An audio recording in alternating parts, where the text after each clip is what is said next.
Seja muito bem-vinda a essa comunidade de mulheres poderosas. Se você é nova por aqui, inscreva-se no canal, clique no sininho e receba todas as notificações. Hoje eu gostaria de falar com você sobre liderança. Afinal de contas, precisamos pensar sobre o que significa uma mulher líder. Precisamos pensar sobre a importância de ser uma mulher líder na sociedade em que vivemos. Vai fazer alguma diferença? É mais difícil? É a mesma coisa que os homens? Liderar, sendo mulher, é a mesma liderança que você pode exercer sendo um homem? Qual que é a importância e qual a diferença entre uma liderança feminina e uma liderança masculina? O que poderia trazer de benefício para a sociedade se mais mulheres hoje ocupassem os cargos de liderança? Essa preocupação já é minha há bastante tempo. Por vezes eu observo quando algum homem, sempre um homem, assume algum cargo de liderança, eu observo as diretorias. Eu observo as mesas diretoras, as mesas que compõem o cenário que elege alguém líder. E eu tenho observado há algum tempo que essas mesas são compostas essencialmente de homens.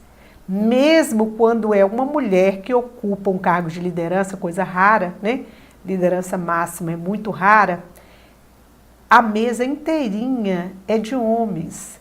Isso é muito interessante.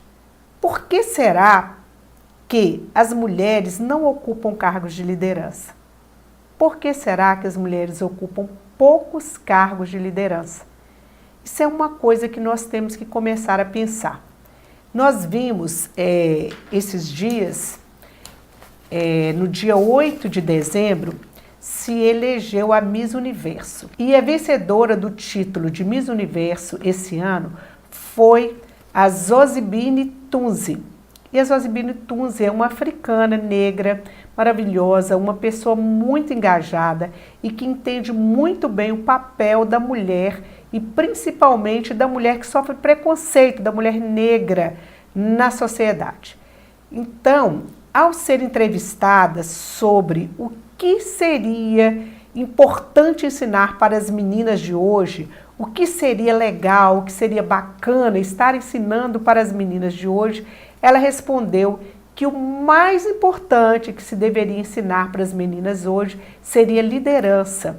E ela ainda disse que isso não tem se visto aplicar, que a liderança não é aplicada pelas mulheres há muitos anos, há longo tempo na sociedade.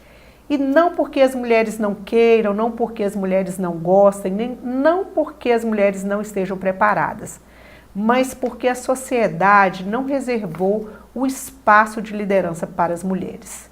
Então, que isso seria a coisa mais importante para ensinar às mulheres e às meninas de hoje.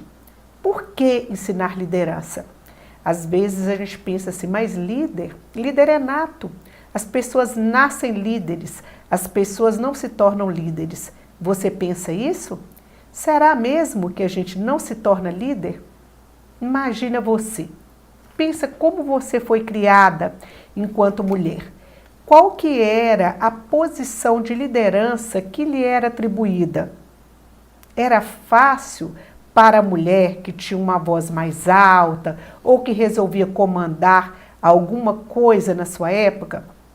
Na minha época, e muito depois disso, porque eu fui educadora durante muito tempo e tenho trabalhado e observado, todas as meninas que se manifestavam de alguma forma com uma posição de poder, com uma posição de comando, as meninas que resolviam instruir, que resolviam determinar determinada atividade ou se impor em determinado momento com relação ao conhecimento, elas eram, na maioria das vezes, muito mal compreendidas. Muitas vezes as pessoas diziam assim, essa menina é muito machona. Quem ela pensa que é? Que ridículo uma menina falando desse jeito. Eu já ouvi pessoas dizerem isso. Só porque uma menina falava alto, ou porque uma menina queria determinar algumas coisas num grupo, alguém criticando e dizendo que isso era ridículo. E quando a gente via meninos fazendo isso, meninos falando grosso, meninos ocupando voz de comando, determinando que se fizesse assim, que se fizesse assado, que se corresse por esse ou por aquele caminho, a gente sempre via pessoas dizendo assim, nossa, esse vai longe, esse sabe mandar, esse é formidável, né? Então, muitas vezes a gente viu que os homens são mais incentivados, eles são é mais esperado que o homem ocupe a posição de liderança. A gente vê também que os homens são criados para prover a casa, que os homens são criados para poder andar na rua, para achar negócios, para arrumar dinheiro, para ser líder, para dominar sua própria vida, né? E as mulheres são criadas para serem mais passivas, para serem mais donas de casa, para ficarem mais no comando de alguma coisa mais íntima. E qualquer voz mais alta não é esperada de mulher. Portanto, não é esperada uma voz de comando, uma posição de liderança. Isso é uma coisa que ocorre.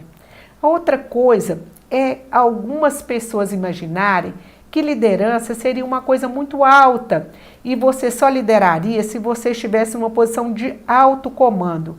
Embora o desejável seja mesmo que as mulheres ocupem posições de alto comando, assim como os homens, de forma igual, né, de forma semelhante, mais ou menos 50% de homens e 50% de mulheres no comando, a liderança, ela não é só essa liderança que está acima de tudo, a liderança máxima. Existem vários níveis, existem várias formas de liderar, existem vários momentos. E é preciso que se eduque, que se ensine as meninas a serem líderes e lideradas. E como que a gente vai ensinar isso? O que a gente imagina antes para poder ensinar essas meninas, ensinar as mulheres a serem líderes? Primeiro, eu gostaria de imaginar por que ser líder. Ah, não está bom serem homens? Não está bom ser liderada por outras pessoas? É muito difícil ser líder? Eu acredito que não é assim uma posição fácil você assumir a liderança de alguma coisa. Por quê? Liderar inclui assumir responsabilidades, inclui assumir riscos, inclui você errar, você se submeter a críticas, inclui você se expor. E é mesmo difícil você estar em exposição. E ainda mais a mulher, porque a mulher, ela foi muito criada para ser a perfeita, né? A mulher delicada, a mulher amável, a mulher muito bacana, a mulher espetacular, a perfeição, né? Tem até aquela música, eu gosto de lembrar daquela música, Tu és divina e maravilhosa, estátua majestosa. Essa música aí que fala que a mulher é aquela rosa especial, a mulher é a princesa, a mulher é a fada, a mulher é aquela coisa assim que não existe. E se a gente for pensar tantas características que se atribuem às mulheres, a gente fica pensando que a mulher é um ser sobrenatural e que ela não existe. E se a gente for pensar dessa forma, a gente não vai querer assumir nenhuma posição de liderança mesmo, porque ocupar uma posição de liderança é cair na real, é perceber que nós podemos falhar e que nós podemos recuperar essa falha para melhorar. É só assumindo posições de lideranças, é só assumindo erros, é só consertando o que a gente errar, é se aprimorando naquilo ali que a gente faz, nos aprimorando naquilo ali que fazemos, é que a gente vai conseguir nos aprimorar na liderança e sermos líderes também. Mas para isso a gente precisa de um exército de mulheres poderosas que desejam assumir o seu poder e o controle da sua vida. Por quê? Se a gente for pensar direitinho, há muito tempo que a gente vê mulheres líderes. Na casa mesmo, na família, quem já não viu e quem não vê todo dia, todas as horas, as mulheres liderando? quando as mulheres cuidam dos seus filhos, quando as mulheres gerenciam qual a roupa que cada um vai vestir, o que cada um vai comer, quando gerencia a alegria da casa, as dificuldades que passa com os filhos, quando os filhos reclamam, quando os filhos têm ciúmes, quando os filhos têm tarefas a desenvolver, é realmente a mulher que é responsável por liderar a sua casa e a sua família. Se a mulher consegue liderar seus filhos, consegue liderar sua casa, consegue gestar, gerir, né? Consegue gerenciar os recursos da sua casa, por que ela não conseguiria gerenciar alguma coisa além da sua casa? Por que a mulher conseguiria gerenciar só a sua casa? Será que é sempre o homem que tem mais potencial de liderança do que as mulheres? Não está na hora da gente começar a modificar isso? A gente vê, por exemplo, né, que as mulheres que conseguiram liderar hoje em dia e por algum tempo são as mulheres que conseguiram assumir posturas muito fortes, mulheres que conseguiram ser muito bravas ou muito determinadas e às vezes passar por cima de outras mulheres e de outros homens e passar por cima de si mesma, passar por cima de suas características femininas. Muitas vezes a gente vê mulheres reclamando de mulheres líderes e vê líderes reclamando de lideradas, dizendo que as outras mulheres não são tão competentes, que as outras mulheres não querem assumir as responsabilidades de liderança porque não deixam os filhos, não deixam sua casa, não deixam seus afazeres domésticos. A gente vê reclamações dos dois lados, das líderes e das lideradas. Por que será que acontece isso? Eu imagino que nós ainda estamos querendo ocupar espaços de liderança assim como os homens os ocupam, com características masculinas. Mas eu acredito que está na hora de ocupar espaços de liderança com características femininas. Afinal de contas, dentre as características femininas, uma das mais espetaculares é a capacidade de ouvir, é a capacidade de tolerar, é a capacidade de balancear. Muitas pessoas dizem que as mulheres são capazes de realizar muitas atividades ao mesmo tempo. Eu acho que ninguém é capaz de realizar tantas atividades ao mesmo tempo, nem a mulher, nem o homem. Mas a mulher se dispõe a se preocupar com as pessoas além do negócio, além do resultado total. Algumas mulheres me dizem que é difícil ser líder, especialmente porque elas tiveram algum modelo de líderes, principalmente femininas, porque os homens, elas já estavam acostumadas a verem homens durões, homens agressivos, homens que lideram pelo resultado, homens que imperam pelo terror, né? Então elas já estavam acostumadas a ver homens assim. E muitas mulheres, para poder conseguir liderança nesse mundo machista, nesse mundo de homens, elas também se tornaram assim, muito duronas, agressivas, que lideravam principalmente por resultados e que impunham medo, impunham horror no trabalho, né? Que mandavam e não pediam e que queriam saber que fosse feito e acabou, né?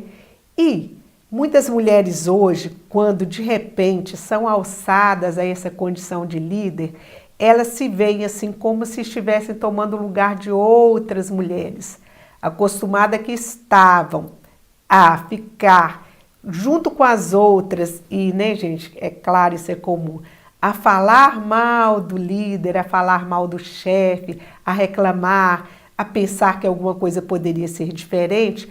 Quando de repente você é alçada à condição de líder, é como se você estivesse tomando o lugar daquela sua amiga, daquelas outras mulheres que gostariam de estar ali também. Então, o que acontece é que você assume uma posição de muito boazinha, de uma pessoa que não está ocupando o seu lugar da forma como deveria. E aí sobra serviço demais para você, né? Tanto a durona como a boazinha demais, ela vai estar ocupando essa posição de uma maneira que não vai dar certo. Uma, porque ela vai ficar completamente sozinha e que daqui a pouco ela não vai conseguir os resultados, porque ela não vai ter gente para acompanhá-la. Ela vai ter sempre novatas, sempre pessoas que não participam do propósito, que não estão ali porque conseguem acompanhar de fato. Estão ali por uma possibilidade muito pequena, um momento, e vão sair assim que puderem. Ou a líder muito boazinha que não vai conseguir também o resultado do trabalho, porque ela não vai conseguir fazer sozinha e ela vai ficar o tempo todo ouvindo os problemas, ouvindo demais. Então é preciso que se estabeleça um meio termo. A líder, ela consegue ouvir, mas ela consegue também estimular e cobrar. Então uma líder, além de determinar, além de solicitar, além de delegar, ela precisa também de cobrar. E antes de tudo, ela precisa de inspirar, né, gente? De engajar as pessoas. E nada melhor do que a história pessoal, a história do trabalho, a história do projeto, o porquê que está sendo feita determinada coisa para poder engajar as pessoas. Então, o engajamento em qualquer atividade é a primeira atividade, é a primeira proposta, é a prerrogativa para que aquilo ali se inicie. Antes do engajamento, não tem como levar à frente qualquer projeto. Então, a líder, ela precisa de engajar primeiro. Depois de engajar, ela precisa de aprender a delegar, a dar ordens, a dizer quem faz o quê. Porque se ficar só para ela, também não vai ter resultado o trabalho. Não é possível que uma pessoa faça tudo sozinha. Se ela fizer tudo sozinha, ela não está sendo líder de nada, ainda que esteja sendo líder de si própria. Mas é pouco, nós precisamos mais. Nós precisamos que se lidere equipes e se lidere projetos além, a mais do que liderar a si próprio. Então, se organizou, se liderou, está na hora de conseguir mais gente para poder te ajudar a levar esse projeto à frente. Então agora vamos delegar, vamos juntar pessoas, né? E para isso nós vamos engajar, nós vamos fazer com que essas pessoas acreditem nessa história, acreditem nesse projeto e continuem a nos ajudar com ele. Assim nós estaremos liderando. Mas só delegar é pouco, é preciso que eu cobre, que eu observe, que eu veja o que está sendo feito, o que não está sendo feito, quais são os prazos, o que foi cumprido e o que não foi cumprido. E depois disso, é preciso que eu aprenda a comemorar, é preciso que eu reconheça as benesses, é preciso que eu diga aos meus subordinados, às minhas lideradas, aos meus liderados, que aquilo que foi feito foi bem feito e que merece uma comemoração, que merece um resultado bacana. Então a liderança, ela impõe essas 4 etapas e é importante que a gente aprenda a conviver e a lidar bem com essas etapas todas. Uma das coisas importantes que uma líder deve aprender é a fornecer um feedback, um retorno sobre as ações dos liderados. Não há como proceder uma liderança sem fornecer feedback aos liderados. E quando eu digo feedback, eu estou falando de coisas que não foram executadas de uma maneira muito bacana. Porque o feedback do elogio, das coisas boas que foram executadas, é fácil e costuma se fazer bem. Ou seja, elogiar aquilo que tem que ser elogiado, que é uma coisa bacana, uma coisa importante e que tem que ser executada. Mas vamos falar da hora em que você tem que dizer a um liderado que ele não fez bem determinada tarefa, ou que ele não está cumprindo com determinado acordo ou determinado objetivo. Vamos dar um exemplo. o funcionário está chegando atrasado, todos os dias ou em muitos momentos, e você viu que ele está chegando atrasado. É preciso que você diga a ele, e precisa que você diga rápido, porque uma das funções da líder é perceber o que precisa ser modificado e falar da maneira melhor possível, ou seja, produzir uma comunicação assertiva, né, gente? Que nós costumamos dizer que a comunicação assertiva é você dizer o que precisa ser dito sem constranger a pessoa que ouve e sem ficar constrangido também. Se alguma coisa te incomoda ou se alguma coisa atrapalha o serviço, isso aí precisa ser falado e precisa ser falado com cuidado, porque se a gente aguardar muito tempo, isso vai se tornando uma bola de neve, isso vai ficando tão grande que na hora de falar, já não tem mais jeito de falar. Você vai precisar demitir, ou vai precisar cortar relações, ou vai precisar interromper um trabalho que poderia se adiantar muito, poderia evoluir bastante se você não tivesse esquecido ou se você não tivesse tido medo de falar o que precisa ser dito. Então, a primeira coisa, né, para um feedback é uma comunicação assertiva. É você falar sem se constranger e sem constranger o outro. E para falar sem se constranger e sem constranger o outro, é preciso saber exatamente o que aquele comportamento está provocando em você e no trabalho. Então vamos dar um exemplo. O funcionário está chegando atrasado e você precisa dizer a ele o que está causando de prejuízo naquele atraso. Só que aquele funcionário que está chegando atrasado, ele não acha que está chegando atrasado. Ele acha que é um pouquinho, ele acha que ele já viu alguém que chega atrasado também e que não é problema. Então ele acha que ele produz muito e que o que ele produz compensa o que está acontecendo de atraso e ele acha muitas coisas. Mas você sabe que os funcionários que estão chegando no horário estão ficando chateados e o prejuízo é para todo mundo. Por quê?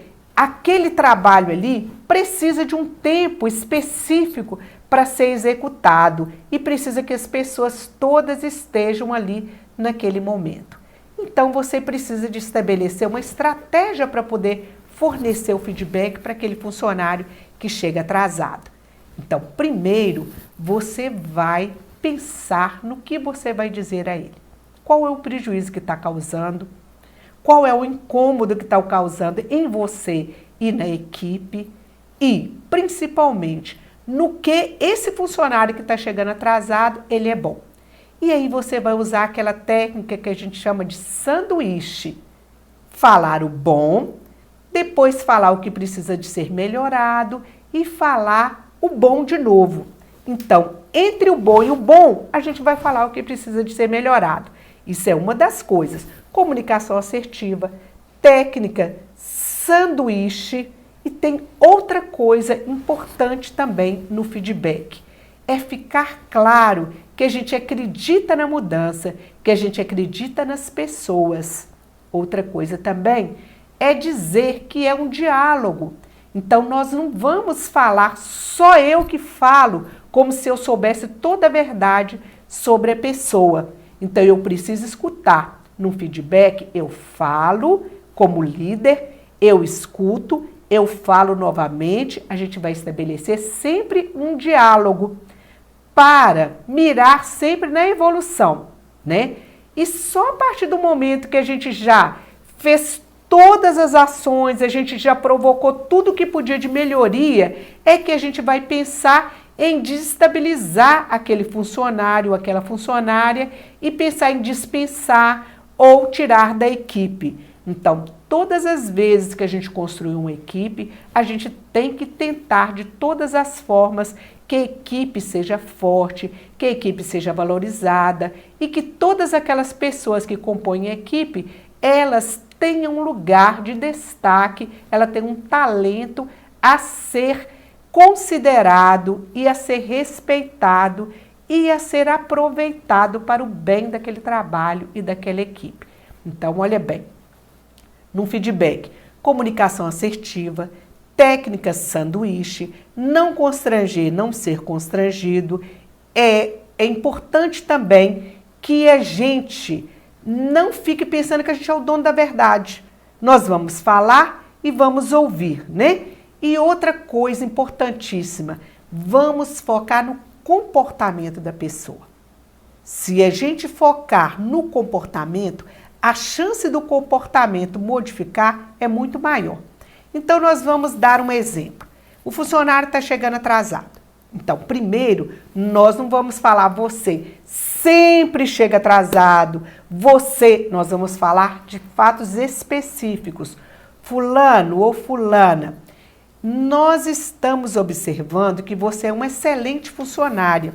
Vamos admitir, né, que nós estamos falando de uma equipe de costureiras e que você vai dar esse feedback para uma costureira que tem chegado atrasada nessa equipe que está trabalhando juntas, né? Então, nós vamos dizer, olha, Maria, você costura muito bem. Eu estou gostando muito de ver essa costura sua, porque você consegue fazer uma costura mais bem feita a cada dia. Você consegue produzir um resultado melhor e é isso que a gente espera, né? Mas tem uma coisa que está me incomodando, porque está desestabilizando a equipe. É que você tem chegado um pouco atrasada. Eu observei isso segunda-feira e quarta-feira também. Eu acho que já chegou até alguns outros dias, mas a gente observou esses dias. Eu sei que você tem procurado compensar no seu trabalho, eu sei que você tem feito um trabalho maravilhoso e eu te dou os parabéns por isso. O problema é que o resto da equipe precisa de começar junto e é preciso que a gente estabeleça uma linha em que as pessoas comecem num determinado ponto e aquela ali continue. E uma que chega atrasada, ela desestabiliza a equipe. Todas as pessoas devem começar no mesmo horário e terminar no outro horário. Apesar de eu saber que a sua costura é muito linda e eu estou esperando que você consiga resolver isso aí e nos ajudar nessa proposição de começar todo mundo junto. Você tem alguma coisa que eu possa fazer para poder te ajudar nesse probleminha, nessa dificuldade? Tem algum problema de ônibus? Qual que é o problema? Tem alguma coisa que eu possa te ajudar?